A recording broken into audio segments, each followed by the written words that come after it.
A fire technique from Naruto's hands, no hand seals, blasted Yagura 60 feet and set him alight. A cutting Kaido from a single pointed finger nearly took his arm. Amazing, Ao said quietly. Don't say that so easily, Chijiro said just as quietly. He's nowhere near finished.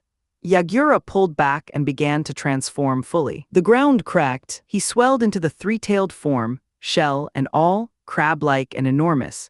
His voice distorted to something barely recognizable. Roar! Die! A tailed beast ball began to form, dark and spinning, growing to the size of a small building. Naruto-kun, Akane's voice urgent. End it now. That's the tailed beast ball. Don't let him fire it.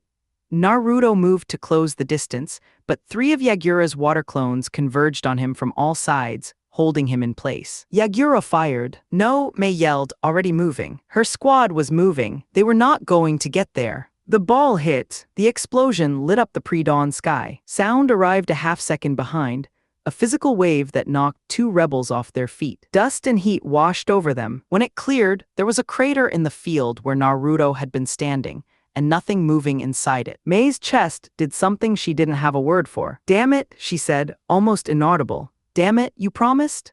Shatter, Kyoka Suijutsu. Every piece of what had been standing in that crater fractured outward like a mirror, splinters of light in every direction, and then Naruto was standing in front of Yagura. Not the crater, in front of Yagura, like he had been there the whole time. Yagura stared. I killed you. I saw you, did you? Naruto said. What made you think that was me in the first place? He drove Kyoka through Yagura's eye. Yagura roared, the tailed beast form collapsing back in a rush of dark chakra, until only the man was left on his knees, holding his eye, the tails gone. Impossible, Yagura said. That was no genjutsu. I would have seen through it. How? I'm afraid that's going to have to stay a mystery. Naruto raised Kyoka to end it. Yagura, faster than should have been possible, ducked the swing and drove a kunai into Naruto's chest. Yagura laughed. Then Naruto smirked. Shatter, Kyoka Suijutsu. The figure with the kunai in its chest shattered. Yagura spun, and before he'd completed the turn felt something hot open across his side. He looked down. Behind him, Naruto sheathed his sword with a click. Yagura's legs gave. He slumped to the ground, knowing what the wound meant. He looked up at Naruto. Thank you, he said. Naruto paused. Thank you for releasing me from the genjutsu someone placed on me. I know I'm finished. May I at least have the name of the person who defeated me? Naruto Namikaze. Yagura smiled with blood on his lips. Namikaze, no wonder. Tell Mei she deserves the title. She always did. He closed his eyes. Tell her I said so. He stopped moving. Naruto stood over him for a moment, then turned. Mei was already crossing the field toward him, moving at a run. When she reached him, she stopped short, staring at him like she was checking to see if he was real. Naruto-kun, she said carefully. He raised an eyebrow. I'm fine, mate-chan. What did I tell you about worrying? She hit him in the chest with both fists. You promised me you'd come back? He was completely unaffected by the hits, which only made her hit harder. You scared me half to death and I thought you were dead and… Mate-chan, Yaten, lava globs. He shunpoed barely, and she kept firing, forcing him to keep moving until he was dodging at intervals and starting to look genuinely occupied with it. Okay, he said, appearing behind her and locking both arms around her from behind, holding her still. Okay, mate-chan, I'm sorry I worried you. I'm fine. I'm right here. She kept struggling for about 10 seconds, then went still. He kept his arms around her. I'm right here, he said again quietly. He kissed her temple. She exhaled. She turned in his arms and looked at him directly. Tears still present, but the fury had moved somewhere else. You owe me a kiss, she said. I believe I owe you several. One specific kind. He kissed her the same way as before the battle, unhurried and warm, and she gripped the front of his coat and kissed him back with everything she had. When they separated, her eyes were still wet, but she was smiling. When our date goes well, he said against her ear, I might do more than just that.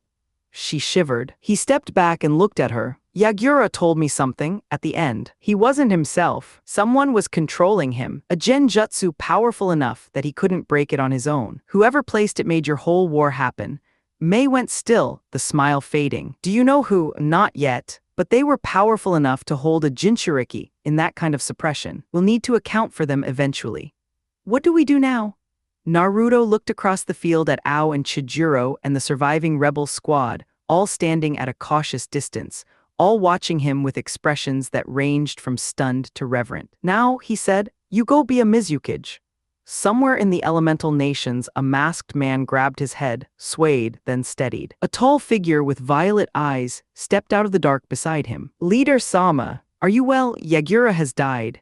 A pause. Unexpected, but it changes nothing. Continue as planned. They disappeared. 2 days later, the return to Kirigakure was something Naruto hadn't expected to feel the way it did. Not joyful exactly, but real. Families reuniting in the streets. Shinobi who had been loyal to Yagura, waiting with expressions that mixed shame and hope in roughly equal measure. Mei handling both groups with a steady grace that made Naruto think Yagura had been absolutely right about her. With his shadow clones doing most of the structural work, the repairs that would have taken months were done in days. When the village was presentable, Mei addressed everyone from the front of the tower. She told them what had happened. She told them Yagura had been a puppet. She told them the bloodshed was over. She told them Konoha had secured an alliance. And she told them that the man standing slightly behind her had been the deciding factor, and that they should all know his name. Naruto stepped forward when she gestured. He waited for the noise to settle. "As much credit as I accept for Yagura's defeat, none of this ends without your Mizukage." She led a rebellion for almost a year against a cage-level opponent with nearly infinite resources. She did it because she knew her people deserved better. "I was just an ally. She'll lead this village into something good. I'd bet on her myself." The cheering that followed was for Mei. He stepped back. She caught his sleeve. "That was very gracious of you. It was accurate." She kissed his cheek. He let her. Mizukage's office later that evening. When Ao and Chijiro had been sent to enjoy the celebration, Mei beckoned Naruto to her with one finger. The door closed behind them. He crossed the room. She grabbed his face and kissed him with the enthusiasm of someone who had been planning to do that for several days. He kissed her back. When they came up for air, he was slightly surprised. "The people," he said. "Only you will see this side of me," she said. "And I've decided." She walked her fingers up his chest. "You're taking me on a date tonight. The celebration can handle itself. You're the Mizukage." "Is that an order?" "Consider it strongly worded encouragement." He laughed. "Then give me 20 minutes. The date was a small bar off the main street. They ordered the same thing. The very pretty waitress spent the entire meal addressing Naruto as if Mei were a piece of furniture. Mei set the waitress's phone number on fire when Naruto showed it to her, which he found privately entertaining. They talked. She told him about the village when she was young, before Yagura, and the way her Kekkei Genkai had always made people treat her like either a weapon or a threat, and never just a person. He told her about Aizen, the forest, the things that had been done to him in the village he had grown up in. She teared up at the details, not in a way that was performative. When he paid and they walked out, she pulled her coat around herself against the wind, and without discussion, he put his arm around her and they walked that way through the streets, past people who looked at the new Mizukage and the blonde stranger, and filed the image away. She stopped him outside the tower. She kissed him again, longer this time. "Come upstairs," she said. He followed her. What happened in the Mizukage's office that night was, in the estimation of Ao and Chijiro, who arrived the next morning to find the door knocked off its hinges, and the pair of them thoroughly occupied on the desk, something they would require time to process. They both retreated with significant nosebleeds and agreed to come back later. Several days later, the city was breathing again. Not healed yet, but breathing. Naruto and Mei had spent the days rebuilding and, in quieter hours, getting to know each other. He told her about the CRA. She thought about it and told him that was acceptable as long as she got what she was owed. He made sure she felt she was getting it. Today she found him on her office couch with her head on his chest.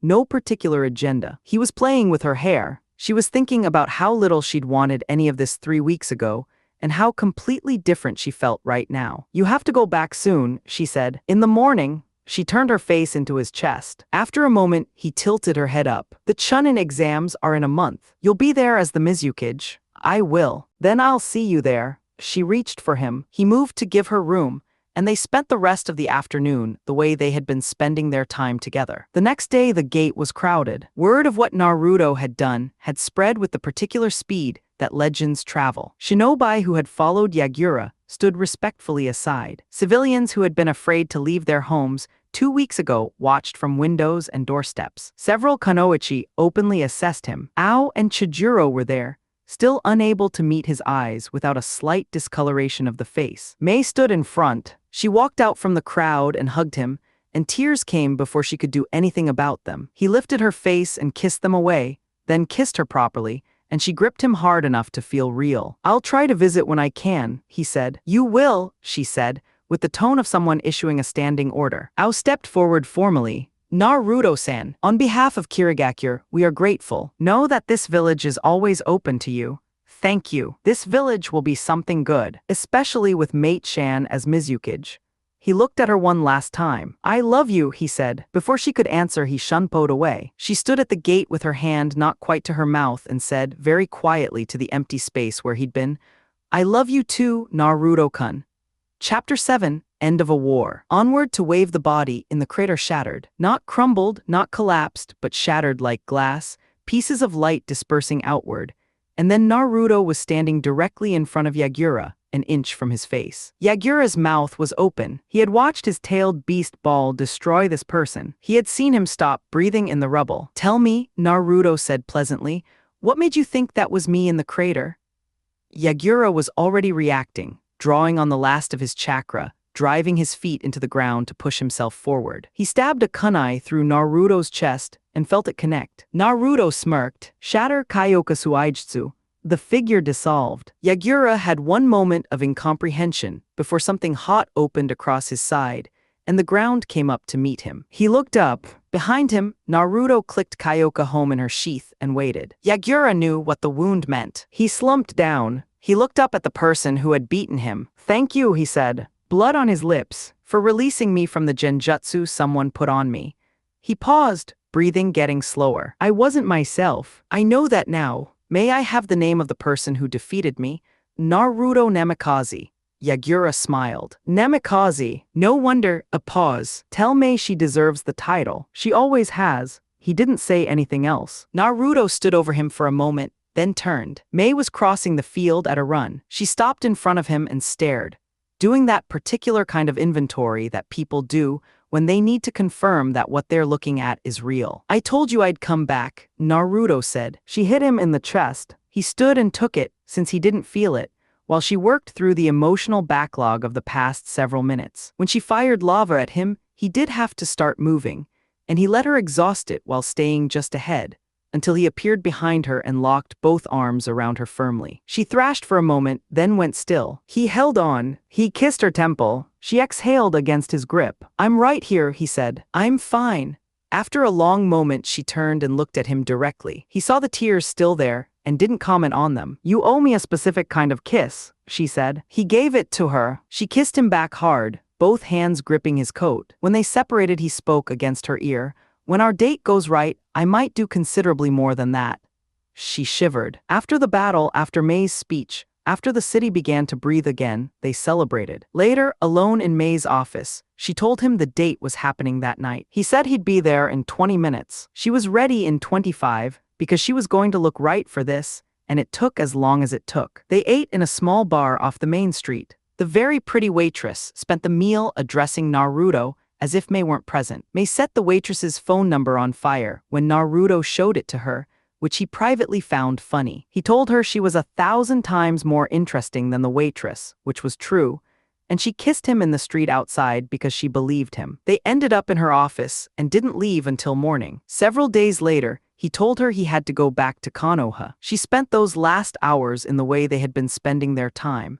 And in the morning, she stood at the gate and said his name once, very quietly, after he had already shunshined away. She had said 3 words back, but only to the empty air. A day later, the gates of Konoha were in sight by early afternoon. He had taken 1 day instead of the standard 2 or 3, his shunpo shortening the journey to something that would have been uncomfortable for a normal shinobi to contemplate. He went straight to the Hokage Tower. Hokage Tower Sarutobi was stamping forms with the expression of a man who had made peace with his fate. He looked up when Naruto walked in, smiled genuinely, and received the treaty scroll Naruto held out. "So the mission was a success," he said. "It was. The new Mizukage is solid. The alliance is confirmed."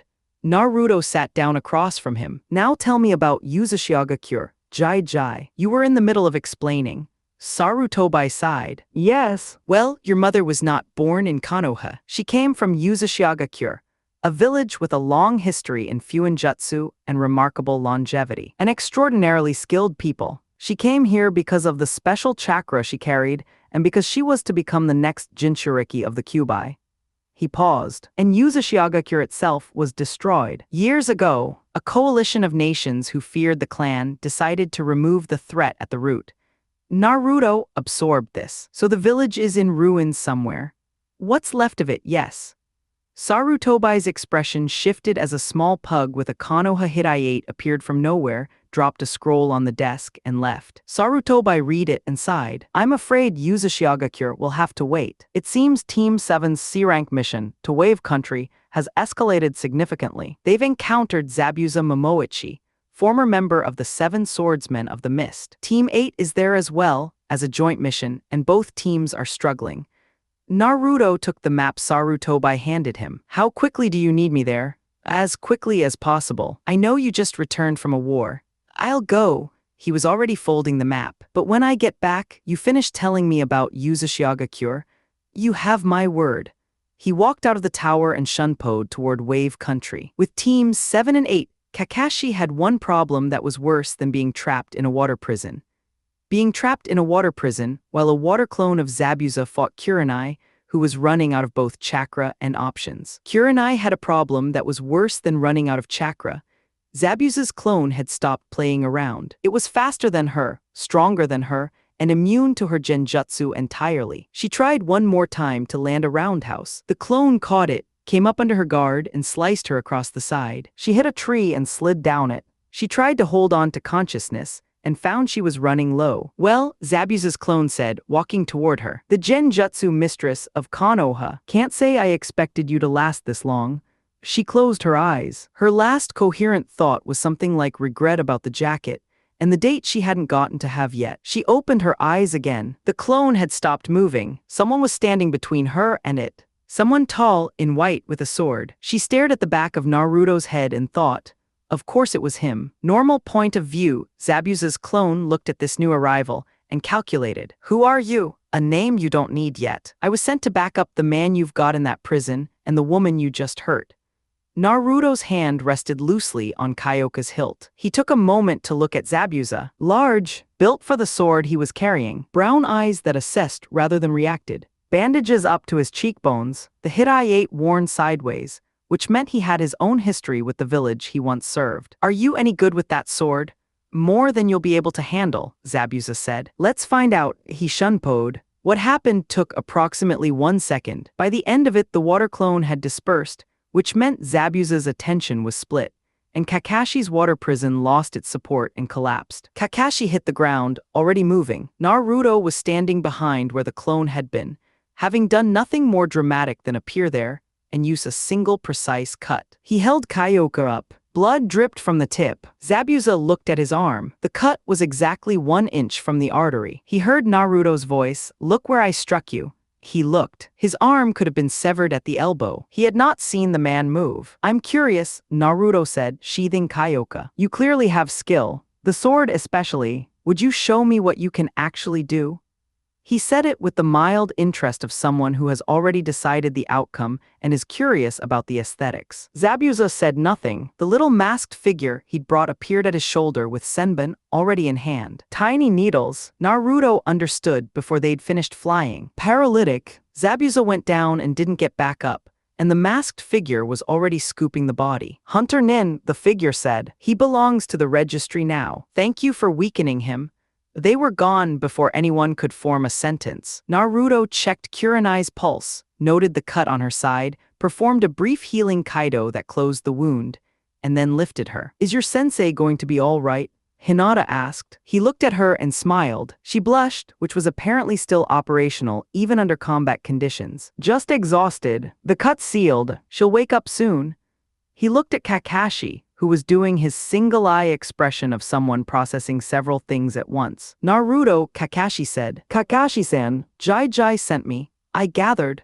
Team 7 had made their way over. Sasuke was already at Naruto's shoulder before the others. Hey Dobe, give me your sword. Everyone in the vicinity had approximately the same reaction, which was a suppressed cringe. Naruto looked at him with an expression of mild curiosity. You couldn't help your sensei when he needed it, Naruto said. You want a sword reward for that? He tilted his head. How's your mother, Sasuke-kun? Kakashi made a sound that was definitely not a laugh. Sasuke's eyes went bloodshot. He was opening his mouth when Kakashi stepped in. Well, now that the excitement is over, let's head to Tazuna's house.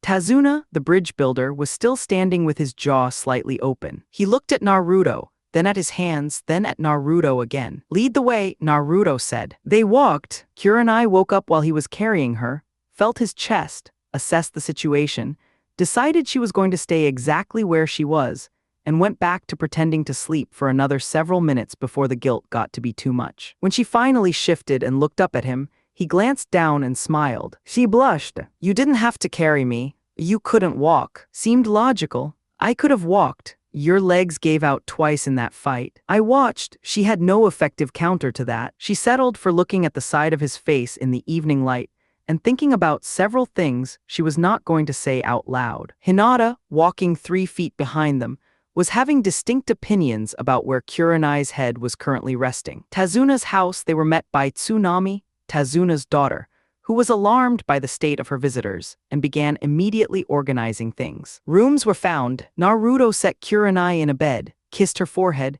took her faint Naruto-kun as she drifted off and went back downstairs. Kakashi gathered everyone in the main room. Zabuza isn't dead, he said. You think the Hunter Nin was fake? Naruto said. Hunter Nin destroy bodies on sight. Senbon are a paralytic, not a lethal weapon. He was taken somewhere to recover. Sakura said, isn't that overthinking it? Naruto looked at her for a moment. Sakura-san, how many field missions have you been on? Well, this is our first. And how many has Kakashi-san been on?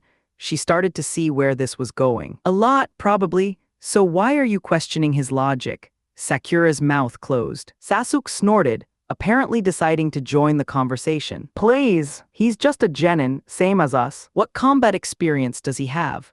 Naruto raised his Ryatsu. Not far, just enough that everyone in the room felt the ceiling get heavier. I've been in a war, he said, with the flatness of a person stating an obvious fact. I fought an army and their Mizukage. On my own, he let the pressure go. Does Sasuke-kun have any questions about my field experience, or can we continue? Kakashi, quietly, well, I was going to get to the fact that he ended that war himself, but you've covered it.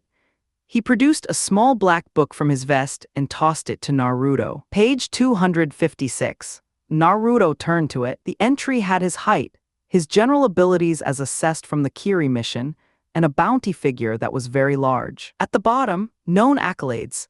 Ended the war in Kirigakure, defeating the Mizukage and the majority of his army. Mei-chan, he thought, reading the description. You sneaky little minx. Thank you, Kyoka's warmth in his mind, quiet pride. Akane, you're already an S rank and you haven't even been a ninja for a full year. I know. He handed the book back. Thank you, Kakashi-san. I'll rest up now. He went upstairs. The remaining genin crowded around the book. Kiba read the bounty figure and said a word that was technically against the rules in the presence of their sensei. He's already S-ranked, Shino said, adjusting his glasses. Should not be surprising, given what we've seen. Hinata was looking at the entry with wide eyes and a faint blush. Sasuke was looking at it with a very different expression.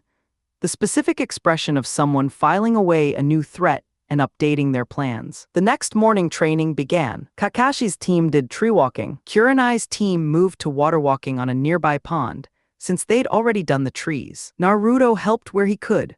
Walked Kiba through the chakra regulation adjustment he needed for the pond, checked on Shino, who had it already, watched Hinata's progress, which was solid and getting better. He found a moment to sit beside Kurenai near the water's edge. She was watching her teamwork and pretending she wasn't aware of exactly how close they were. I owe you, she said. You carried me twice. You've saved me twice. Who's counting? She looked at him. Me, he smiled. Well, since you're counting, he looked at the pond. We're going to be here for a while. I owe you a date, and there's a lake nearby I found when I was scouting. What do you say about tonight? Kurenai's team, 20 feet away, heard her very audible yes and exchanged glances. Kiba, did Kurenai-sensei just squeal a little? Shino, I believe that's what that was. Hinata said nothing and looked at the water with a very neutral expression. That evening, Naruto had been in the kitchen for an hour. Kurenai came downstairs in a red dress that made every male jaw in the vicinity try to do something undignified. She did a slow turn and looked at him. Well, he walked to her and kissed her hand. It's not every day someone walks in and makes the room feel rearranged. He offered his arm. Shall we? She beamed and hooked her arm in his. The date was a picnic blanket by the lake, because Wave Country had no real restaurants, and because the moonlight on the water was better than any restaurant anyway. He'd found seafood in the village, cooked it properly, pack's sake. She ate her bento and listened to him talk about Kiri, and he listened to her talk about the so-called ice queens of Konoha and how the label had come to be, and they laughed about it. The sake made them both warmer. She told him about Asuma's persistent but unimaginative attempts, and he told her she deserved someone who could actually hold her attention, and she gave him a look that said he was being obvious and she didn't mind. They walked along the pier when they'd eaten. She was talking about the stars. He stopped listening to the words and started paying attention to her face, and he said, "I know something more beautiful." And she looked at him over her shoulder with a blush and turned back around. He slipped his arm around her from behind. She startled and then settled back against him. He put his chin on her shoulder. "Naruto-kun," she said softly. I think I've fallen for you." A pause. She felt him still slightly. "You make me feel things I haven't felt before. The way you hold me makes the rest of it feel optional. I think I love you." He was quiet for a moment. "I'm not there yet," he said honestly, "but I know I'm headed there. You're my beautiful rose, Kurenai-chan. Will you be my girlfriend?" She turned around in his arms with tears in her eyes and said yes, and then said it again with her arms around his neck, and he kissed her properly for the first time on a pier at night over a lake in Wave Country. He walked her back to Tazuna's. She asked to sleep in his room, and he said yes. She changed in the bathroom and came back in the least appropriate pajamas she owned, and then watched him register this and make a very disciplined decision to get in bed without comment. They lay together with a lot of not yet said things between them and several minutes of increasingly not so disciplined kissing, until they both agreed to sleep, still entangled. She woke up before dawn to check on guard duty. He tried to drag her back. "Naruto-kun, I have to. 5 minutes." He pressed a very unfair series of kisses to her neck. "That is not," she managed, "helping me think clearly." He was clearly doing it on purpose. She summoned her actual willpower, kissed him with feeling, and made herself get up. He fell asleep immediately after. She stood in the doorway and watched him sleep for 3 seconds longer than necessary, then went downstairs. With Naruto, morning after he was standing at the stove, when he heard someone come through the window. He didn't turn around. "Good morning, Akatchan." "Good morning." She padded up behind him and wrapped her arms around him. You smell like breakfast." "And Kurenai-chan's shampoo, but let's not discuss that." She giggled and kissed his cheek. He kissed her back, then Kyoka's, who had followed Akane downstairs with a more dignified entrance. "What are you making?" Kyoka asked. "Enough for all of us." He handed her a plate. While they were eating, Kurenai's team came back from their shift and found the sounds they were hearing coming from upstairs were not, in context, explainable by anything innocent. Naruto and Akane's voices, alternating from behind a closed door. Team 8 and Tsunami formed a small, involuntary audience in the hallway, piecing together what they were hearing. The situation became clearer approximately 12 seconds in. All of them turned various shades of red simultaneously. Tsunami fled to the bathroom. Team 8 retreated downstairs to wait until the sound stopped. When Naruto eventually came downstairs, fully dressed, Akane gone back into the mindscape, he found 4 people sitting in careful silence who couldn't look at him. "Okay," he said, sitting down. "Who wants to ask questions?" Hinata, "W was that?" The Kyuubi, all 4 of them processed this. "You," Kiba said, speaking very carefully, "are in a relationship with the 9-tailed fox. Her name is Akane. And yes, and she can come out. I tore the seal." Shino, adjusting his glasses, and the other woman. "The one who appeared during the battle. Kyoka, she's the spirit of my sword. You're married to your sword, in a manner of speaking." He looked around the table. "I'll answer questions, but the point is, they're my wives, they're not threats to anyone, and if you all have concerns, I'll address them individually." Kurenai looked at him. "Why didn't you tell me?" "Because this is the first quiet moment we've had." He met her eyes. "Does it change anything?" She thought about it. No, he nodded. Good, Hinata. Naruto-kun, you're the son of the fourth Hokage. You were the Jinchuriki. You've been to war. You're married. And you're our age. A pause. Is there anything else? He thought about it genuinely. I'm also planning to leave Konoha and start my own village. But we can talk about that later. Everyone at the table looked at him. He ate his breakfast. That night, Naruto went to the clearing by himself. Two people were already there when he arrived. Zabuza, in plain traveling clothes, with Haku beside him in the mask she'd worn during the fight. Neither looking hostile. Haku tells me you have a proposal, Zabuza said. Naruto explained the location he was planning, what he needed to build it, what he was offering in terms of placement and purpose. Zabuza listened with the flat attention of a professional evaluating an employer. So you're defecting, Zabuza said. Building something new. There's a difference, and you want builders. I want capable people who have nowhere better to be. You and Haku are both skilled. You'd have a role in something that matters. Haku looked at him with something soft and careful in her eyes. Zabuza was quiet for a moment. You give me a good fight first. Swords only. I want to see where you actually are. Naruto looked at him for a moment, then smiled slightly. Deal. 2 days. He turned to Haku, took her hand, and kissed it. She made a sound that was startled and immediately suppressed. I hope we see each other soon, Haku-chan. Yes, she said very quietly to his retreating back. Behind her, Zabuza smirked. The fight came 2 days later. Kakashi's team was on the bridge when the mist rolled in. Team 7 formed up. Haku appeared from the mist, senbon in hand. Zabuza materialized across from Kakashi. Kakashi of the Sharingan, Zabuza said, let's do this properly. Well, Kakashi said, revealing his eye, I did think you were dead. Team 7 and the 2 members of Team 8 who had come to help had their own problems. Haku moved them into a dome of ice mirrors, an ability none of them had seen before, and the mirrors moved her in ways that bypassed conventional tracking. With Sasuke, cut, countered, cut again, the curse mark at the back of his neck pulsed against the cold, and something dark bled through. He held it back. He made himself think of Itachi. He made himself move. Kiba arrived to help and took a series of senbon for the trouble. Naruto arrived 5 minutes behind everyone else, because he had been delayed stopping 2 of Gado's men from hurting Tsunami, which Hinata had handled with impressive efficiency before he got there. He pulled Inari aside and said, you helped save your mom. Inari looked at him with the expression of someone being handed something they didn't know they needed. Then Naruto and Hinata moved. At the bridge, he found Sasuke, Kiba, and Sai inside the ice mirror dome in various states of consciousness. He slipped behind one of the mirrors before Haku or the others saw him. Haku-chan, he said quietly, drop the mirrors, immobilize them with senbon. Haku hesitated. They'll be hurt, not badly. And I need Sasuke conscious to watch over the others. He's the only one on his team still standing.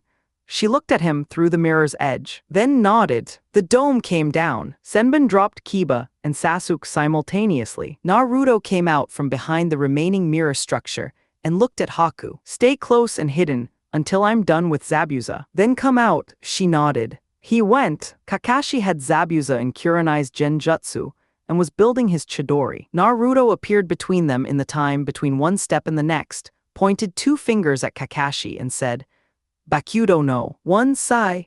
Kakashi's arms locked behind him, Chidori dissipating, and he went down. What the hell, Naruto?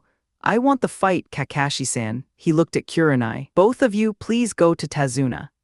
Kakashi looked at him for a long moment, then released the restraints from his wrists when Naruto dropped the Bakudo. He picked himself up and shunshined with Kurenai. He's all yours then. Naruto turned. Zabuza was waiting. He had his sword in both hands and a look on his face that suggested he'd been hoping for exactly this. You kept your promise, Zabuza said. One swordsman to another. Come on, Kyoka hummed warmly. What followed was the fight Zabuza had been asking for, and he got it. Naruto let him have room to move, let him try his combinations.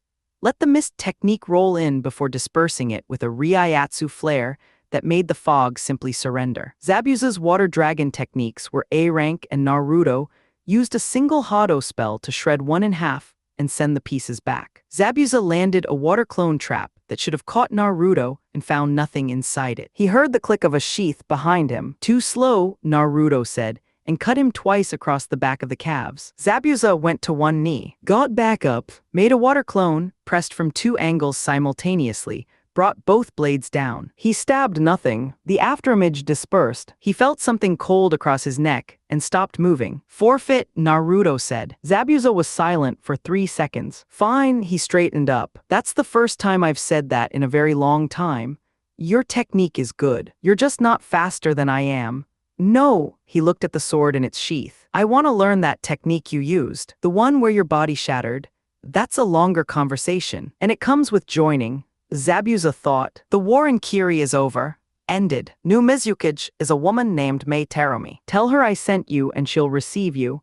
Zabuza processed this. Then he looked at Haku, who had appeared at the edge of the bridge while they were talking. What do you think, Haku? She looked at Naruto. I'd like to go home. Zabuza grunted. Then we go home. Naruto nodded. He and Zabuza stepped aside for a moment, spoke briefly about the Chunin exams and what to do afterward. Then Naruto shook Zabuza's hand and turned to Haku, who had been watching with quiet attention. He kissed her hand again. She went still. I hope we meet again, Haku-chan, he said. Soon, I hope so too, she said, barely audible. Zabuza walking away. Let's go, Haku. She followed him, but she looked back once. Kurenai came straight at him when it was over. She wrapped her arms around him and said nothing. He laughed and hugged her back. Miss me? Shut up, she said into his shirt. Hinata was waiting 3 feet behind her with the specific expression of someone who wants to do the same thing and is deciding whether the timing is acceptable. He caught her eye and nodded toward him. She came. He held both of them for a moment. Several days later, the bridge was finished. Gato arrived with a few hundred hired men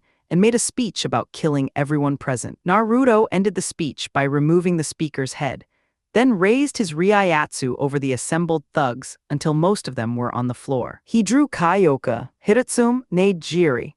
The unsheathing and resheathing happened so fast the men surrounding him didn't register it as movement. They stood there for a moment looking confused. Then they started falling in pieces. Gato died with no more ceremony than anyone else. Teach me that, Zabuza said. Later, Naruto said, and they went to tell the citizens of Wave. Tazuna named the bridge. Naruto told him that was unnecessary. Tazuna named it anyway. Back in Konoha, the report was brief. Sarutobi received it without visible surprise. He congratulated Kakashi, congratulated Kurenai, and then told Naruto the council wanted to see him. Naruto agreed, which turned out to be a decision he would partially regret. Council Chambers, the civilian council, was pleased with itself. Danzo had presented a compelling argument to the effect that Naruto's techniques and his sword should be transferred to Sasuke for the betterment of the clan. Naruto listened to this and then said, if Sasuke can unsheathe the sword, it's his. Sarutobi looked at him. Kyoka's voice very dry. He won't be able to. I know, Naruto said internally. Sasuke walked over with the expression of someone accepting a gift. He put his hand on the hilt. The sword sent several volts of something through him immediately, with several precise cuts appearing on his hand simultaneously. He screamed and yanked back. The demon attacked. The sword doesn't want him, Naruto said. Nothing I did. A civilian called his mother a name. Naruto was at the man's throat before anyone had tracked the movement. He drove the sword through the man's shoulder into the wall, pinning him there. Repeat what you just said, Naruto said. The man made sounds. Nothing. Naruto held the man off the floor by the collar with one hand. Where is she? The man, running out of options, gave him a location. The hospital, basement, west exit. A kunai appeared in the man's skull from somewhere, in Danzo's direction. Naruto let the body go, pulled Kyoka from the wall and walked out. He didn't ask anyone's permission. He blasted the council chamber door open with a Hado spell and walked toward the hospital. Chapter 8, Swordsman vs. Swordsman, a picnic, and a Sun's Rage Gato's hideout. Did you have to use the senbon in my neck? Zabuza said, working out the stiffness. Haku folded her hands. It was the only way to leave, without drawing suspicion. You'll recover in a few days. You could have aimed somewhere less sensitive. Would you like me to write you an apology letter? Gato waddled in from the doorway. Zabuza, you failed. That's not what I'm paying you for. I won't fail again. See to it. He left. Haku waited until the door closed. What did you make of the blonde man? Zabuza sat back. His swordsmanship has me by a mile. He could have killed me at any point, and he didn't. He was curious to see what I could do. That's the only reason I'm sitting here. He was quiet for a moment. That kind of restraint is more dangerous than aggression. He's the real thing, Haku said nothing, but she was thinking about blue eyes and the very deliberate way he had kissed her hand, twice now, and the odd feeling it left behind. Tazuna's house, Zabuza is still alive, Kakashi said. Hunter Nin destroy bodies on the spot, Naruto said, before Kakashi finished the explanation. The Senbon are paralytic. You already know this. Kakashi smiled at him. You're going to make everyone else look slow. I'm going to bed. Naruto looked at Kakashi. But yes, he's alive. I'll handle it when the time comes. He went upstairs. A knock on his door. Come in. Hinata opened it and stood in the doorway, looking at somewhere other than his eyes and sporting a blush she was clearly hoping he wouldn't notice. He noticed. What do you need, Hinata-chan? She studied the doorframe. I was wondering if I could sleep in your room tonight. He tilted his head. That's bold. Her face went approximately the color of a very ripe tomato. I've been meaning to tell you something, so I thought if we were in the same room I could. Come in and tell me whatever you have to say, he said. You don't have to be nervous. She came in. She sat on the edge of the chair instead of the bed, which he noticed, and she took a breath and looked at the floor. Ever since you helped me that day when I was crying, you believed in me when nobody else would. You trained with me and stayed with me, and you've been making me feel like I can actually do things. She said it all in one go, without a stutter, and then seemed surprised at herself. I think I started to have a crush on you because of that. He looked at her for a moment. She was looking at the floor again, bracing for something. Hinata-chan, you're a beautiful girl. If you keep training, you're going to be something remarkable. And I can say I'm attracted to your gentleness. Genuinely. I'd like to see where this goes. He paused. Are you really okay with how many people are already in my life? She looked up. Yes, or he smiled. Then come sleep, my lavender-haired girl. She changed in the bathroom and came back in what she regularly slept in, which was not particularly designed for public consumption, and she had made a conscious choice to wear it anyway. He noted this with the particular awareness of someone who has spent time reading people for a living. She got into bed on one side. He lay on his back with his hands folded behind his head. Thank you for telling me, he said. It takes something to do that. I almost didn't. I'm glad you did.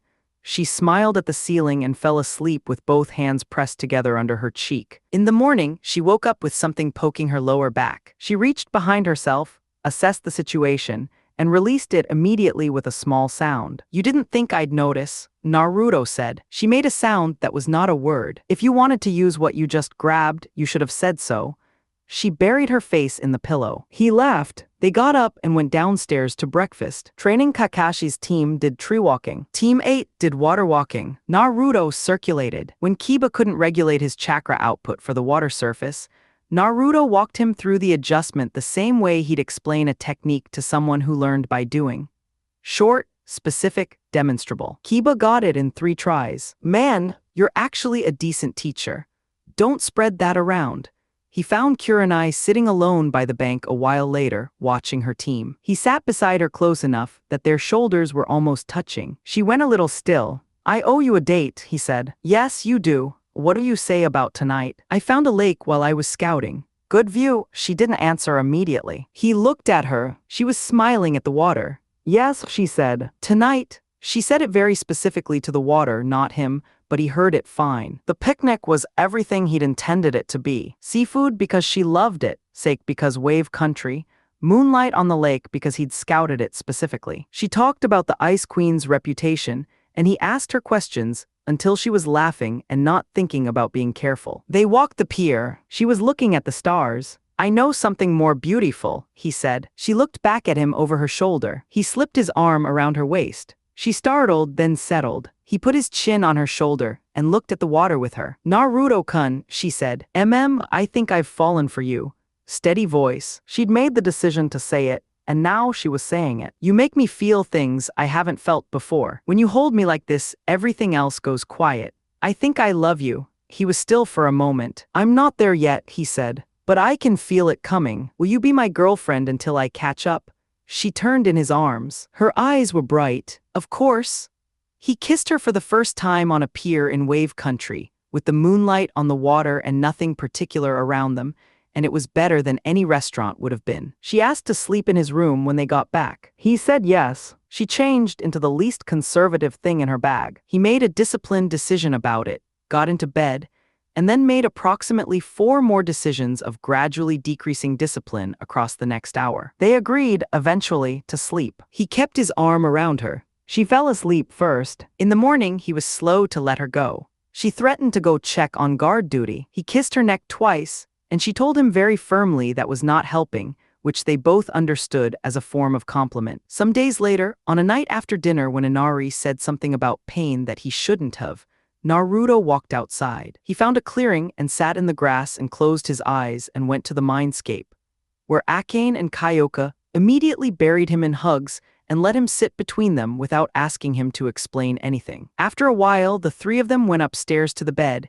and he kissed them both and lay with his arms around both of them, and felt the thing that had been wound tight in his chest very slowly come loose. "This is why I love you girls," he said. "We know," Akane said. They stayed like that until he was ready to go back. When he came out of the clearing, Kakashi was there. "Apology," Kakashi said. Naruto raised an eyebrow. "If I'd known you were Minato's son, I would have come for you. I should have been there. You weren't in a position to take care of anyone else back then."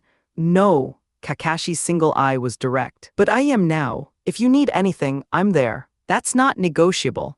Naruto looked at him for a moment. "My father was your teacher." "He was," Kakashi almost smiled. "He reminded me of you, specifically the part where he was annoyingly calm in dangerous situations."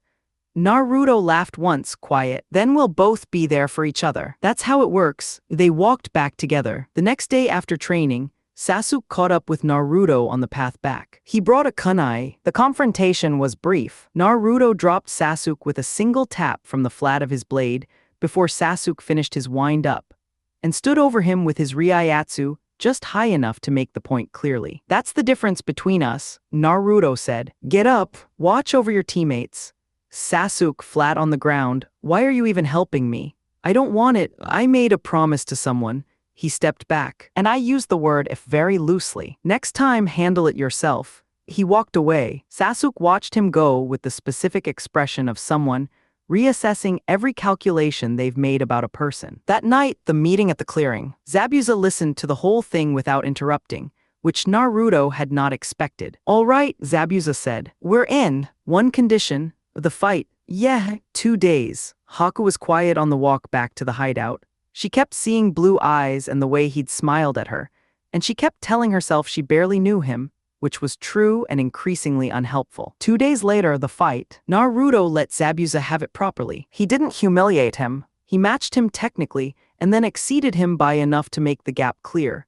And Zabuza had enough pride and enough professionalism to recognize the difference. When it was over, "I want to learn that technique. That's a longer conversation."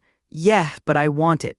"Then join, and we'll talk." Gato died on the bridge. Naruto said the name of the technique as he sheathed the sword and let Zabuza watch the bodies fall. They walked back together, and nobody said much because there wasn't much that needed to be said. The bridge was named. Naruto said it wasn't necessary. Tazuna named it the Great Naruto Bridge anyway, because Wave Country was going to tell this story, and stories need a name to hold them together. Hokage Tower. Konoha Sarutobi received the report, dismissed Kakashi and Kurenai, looked at Naruto. "You'll need to attend the council meeting."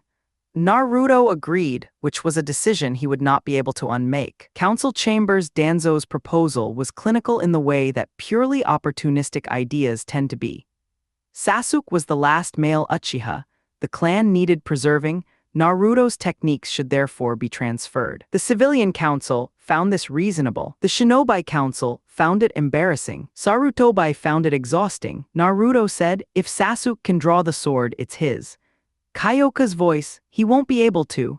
Sasuke walked over with the expression of a person receiving a prize. He touched the hilt. Kyoka introduced herself in the most impolite way available. Sasuke screamed and fell back with burns across his palm. The Civilian Council erupted, and in the noise, someone with a very short lifespan remaining said something about Naruto's mother. The room went silent faster than it had any right to. Naruto was at the man's throat. He put Kyoka through the man's shoulder and into the wall. He held the man off the floor and repeated the question 3 times with diminishing patience. The man gave him the basement of the hospital. Then Danzo's Anbu put a kunai in the man's skull. "Danzo," Sarutobi said, quietly dangerous. Danzo did not appear concerned. He had miscalculated. Naruto blasted the chamber door open and walked toward the hospital. Sarutobi into the room, Danzo and the civilian council in holding. All Anbu units, now.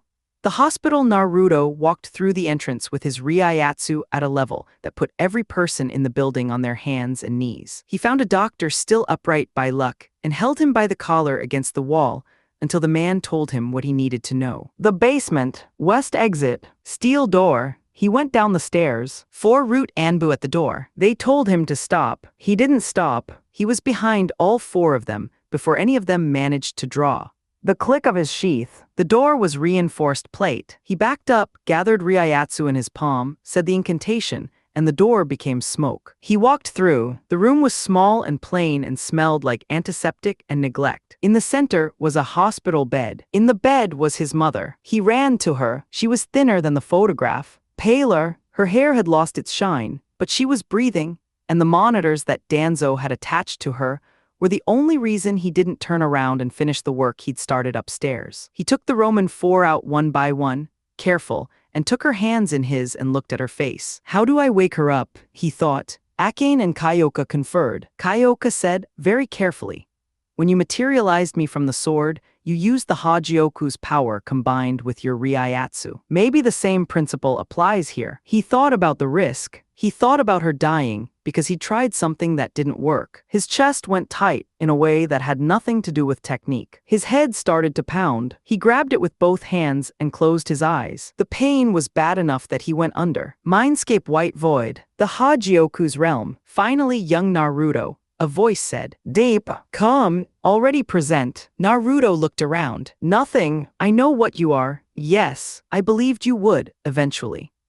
The Hagioku explained itself with the patience of a thing that had been waiting to be asked.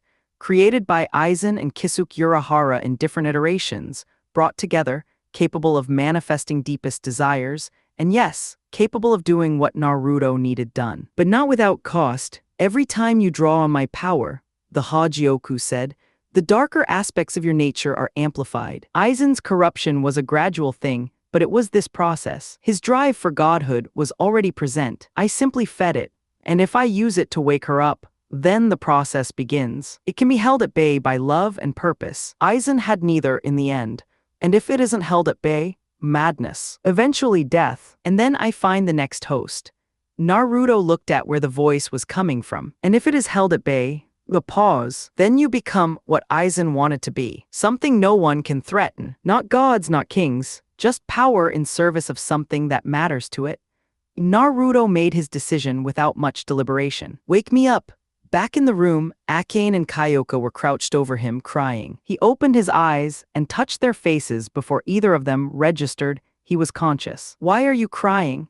They both yelled his name and hugged him hard enough to compress his ribs. You weren't breathing, Akane said, muffled in his shoulder. I was in the Hagioku's realm. I know how to bring her out. He looked at his mother on the bed. I need you both to stay here and let me do this. They pulled back. He kissed them both. Then he went to his mother, placed his hand on her forehead, and poured Ryatsu in. The purple deepened, then shifted. A second color began to bleed through, blue-violet, the Hagioku's signature mixing with his own. His mother's color came back first, a slow wash of warmth from the skin outward, then her hair from the roots. Then her breathing changed. After 10 minutes he stopped and sat back. Kushina's eyes opened. She looked at the ceiling, then she turned her head and found a blonde man sitting beside her bed, watching her with something in his face she didn't have a word for yet. Where am I? She said. Hospital, he said. What's left of one? She looked at him more carefully. He was handsome, she noticed, with the particular absence of self-consciousness of a person who didn't think about it because they'd never needed to. Slick back hair, one strand in front, blue eyes with something warm and something else behind them. Who are you? She said. He smiled. It was a very specific kind of smile, the one that belongs to people who have been waiting a long time to say something. My name is Naruto, he said. She blinked. That's funny. That's my son's name. I know. I need to find him. He should be. She started to sit up. Kasan, he said. I've missed you. She stopped. She looked at him, really looked. Blonde hair, blue eyes, whisker marks on his cheeks. Her hands found his face. Sachai? Her voice had gone uncertain, almost scared to be right. He nodded. She made a sound and pulled him into her arms, and he held his mother for the first time in his life. and she was solid and real and warm and smelled like antiseptic, and something underneath it that he thought was just her. And he pressed his face into her shoulder and kept his grip steady, even though there was something happening in his chest that was enormous and difficult to categorize. She pulled back. Her face was wet. She was also, he noted distantly, looking at his arms and chest with the expression of someone running an involuntary evaluation. "You're so big," she said. "You were asleep for 12 years. 12, she processed this. "Who did this to me? Danzo. He's in holding. He was going to make you into an obedient operative." He kept his voice even. "He's dealt with. I'll deal with him myself when I'm recovered enough to."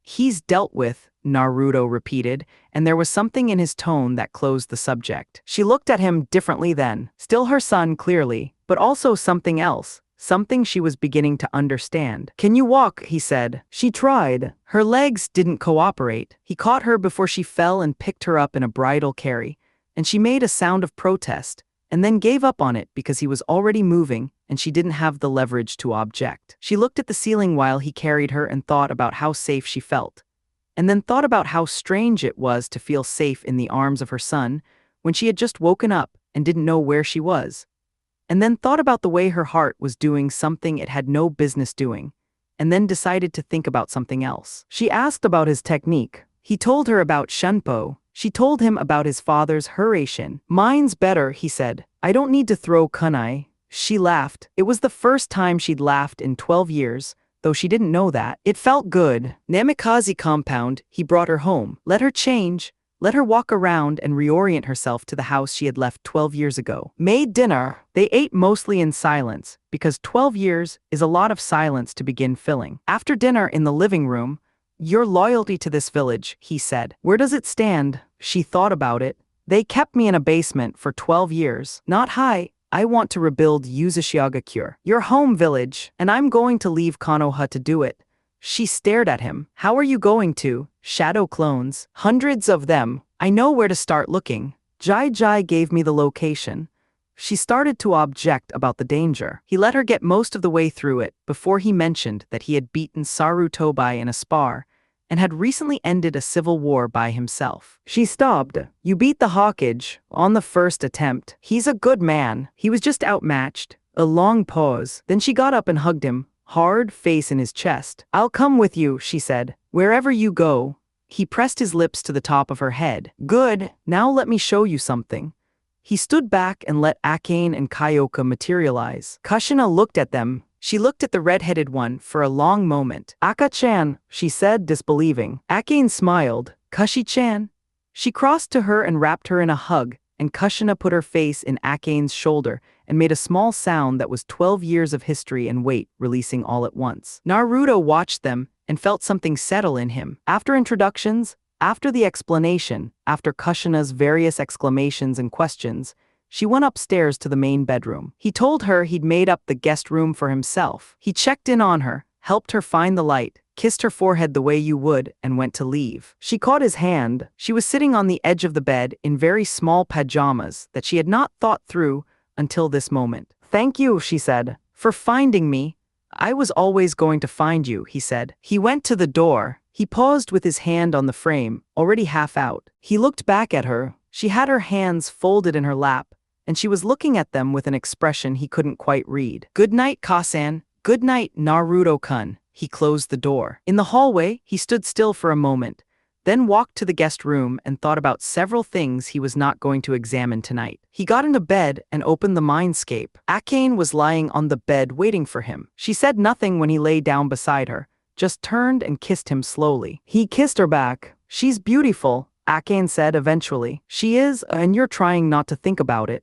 He sighed. "Yes," Akane looked at him. "Naruto-kun, I've known you long enough to know that when you feel something, you feel it completely. That doesn't make you wrong. It just makes you you." She tucked herself against his shoulder. "Whatever happens, I'm not going anywhere." Kyoka's hand on his arm from the other side. "Neither am I." He lay in the dark with both of them around him and thought about his mother asleep down the hall, and the morning, and what came next. Chapter 9, Reunited, Date with an Anbu and the Chunin exams. "Where is she?" Naruto said. The civilian he was holding by the neck produced sounds, instead of words. Naruto's grip tightened. not enough to actually damage anything, but enough to make the options very clear. The hospital, the man finally choked out. Basement, west exit. The kunai from Danzo's Anbu took the man in the skull before he'd finished the sentence. Naruto set him down and looked at Danzo. He didn't say anything. He walked to the council chamber door, said the incantation, and the door became a smoking hole. He walked through it. Behind him, Sarutobi gave the order to have everyone in the room arrested. The hospital, the basement, the root Anbu at the steel door, who lasted approximately 1 second. The steel door itself, which lasted approximately 2 more. The walk through settling dust. And then his mother. He knew what he had to do. The Hagioku told him in the white void mindscape where it lived, and it told him the cost, and he agreed to the cost because he had been making decisions of this caliber since he was 8 years old, and this one wasn't even close. He woke up to Akane and Kyoka crying, wiped their tears, kissed them both, and then placed his hand on his mother's forehead. He channeled everything. Her color came back, her hair recovered its shine, her breathing changed from the flat rhythm of sedation to the uneven, living rhythm of someone who was surfacing from depth. Her eyes opened. He told her his name. She told him it was funny. That was her son's name, that she needed to find him. He said Kosan. She said Sachai like a question, like she was afraid to be right. He nodded. She grabbed him and pulled him in. He held on. She was everything the photograph had suggested. Strong grip even weakened. The smell of her hair familiar from a memory he hadn't known he'd made. Real. He carried her home. He made her dinner. She asked about his technique. He told her about Shunpo. She told him about his father's Hurashin. He said his was better because he didn't need to set markers. She laughed for the first time in 12 years, though she didn't know it. He liked making her laugh. He filed that away. Later, he introduced her to Akane and Kyoka. She and Akane held each other for a long time while he watched. Then the explanations. Aizen, the Hagioku, the training, the C, R, A, and his plan for Uzushiaga cure. Kushina listened to all of it and agreed to come with him before he finished asking, which was what he'd expected. He kissed the top of her head. She told him to stop being sentimental. He did it again anyway. He checked in on her at bedtime, kissed her forehead, went to the guest room, lay in the dark with Akane and Kyoka, and thought about several things with the careful attention of someone who has learned that there are feelings worth examining and feelings worth setting aside until tomorrow. The next morning, he woke up to sounds from downstairs. He followed them to the kitchen and found Kushina making breakfast in the way someone does when they've been away for a long time and want to do something normal. He kissed her forehead from behind while she was mid-shop. "Good morning," he said. "Good morning." She set down the knife and turned around. She looked at him in the way she sometimes had, the particular inventory she ran when she thought he wasn't watching. And then she smiled. "You're dressed. I have to find Kurenai. She still has my jacket." She turned back to the vegetables. "Go then," he went. On the street, he walked for a few minutes, and then felt something watching him from an alley. He stepped into it. "Come out," he said. A figure dropped from above, both arms swinging. He caught them before the hands reached him, pinned the wrists to the wall. He looked at the mask. He took it off. Yugao looked up at him, and under her level expression, he caught the faintest flush of embarrassment at being caught. "I couldn't sneak up on you," she said. "No, I wanted to see if I could." "Well." He was still holding her wrists against the wall, not roughly, just held. He didn't let go. "If you wanted to get me alone in an alley, Yugao-chan, all you had to do was ask." She held very still. "I wanted to know when my date was." He leaned his forehead toward hers until the distance was noticeable. "Tonight, after I find Kurenai-chan." He paused. "Speaking of which, do you know where she is?" She raised an eyebrow. "What do I get for telling you?" He kissed her. Brief, warm, direct. She blinked. "Dango shop," she said. "With Anko, thank you." He let go of her wrists. "I'll pick you up at the Anbu headquarters at 6. Wear something nice." She put her mask back on. "Don't be late," she shunshined. He smiled and kept walking. He found what looked like it was going to be a small situation outside a Dango shop. A boy with a large scarf being held off the ground by his collar by someone with face paint, while a girl with pigtails and orange markings tried to negotiate, while another boy with snot on his face looked helpless. And beside the aggressor, a blonde woman with her hair in 4 ponytails, watching the scene with the particular expression of someone who disapproves but can't be seen to care too much. Naruto approached. He addressed the blonde woman first, taking her hand and pressing a brief kiss from her hand up to her forearm. Such a beautiful woman. Can I have your name? She blinked. Then Temari. What's yours? Naruto. I hope we can get to know each other better, Temari-chan. She smirked. Naruto-kun. I like that. The face-painted one dropped the scarf boy and started reaching for something on his back. Naruto raised his Ryatsu. Everyone in the vicinity stopped. That would be unwise, Kankuro. Enough, a different voice, calm to the point of being cold. Red hair, teal eyes with black rings under them. Kanji for love on his forehead, a gourd on his back. He looked at Naruto without particular effect. Your pressure didn't affect me as much as the others, Naruto observed. What's your name? Gaara. Of the sand. He looked at Naruto without expression. You're here for the exams. I am. You as well? Yes. A pause. Mother wants your blood in the finals. He turned and walked. Temari winked at Naruto over her shoulder as she followed. Kankuro glared. Naruto watched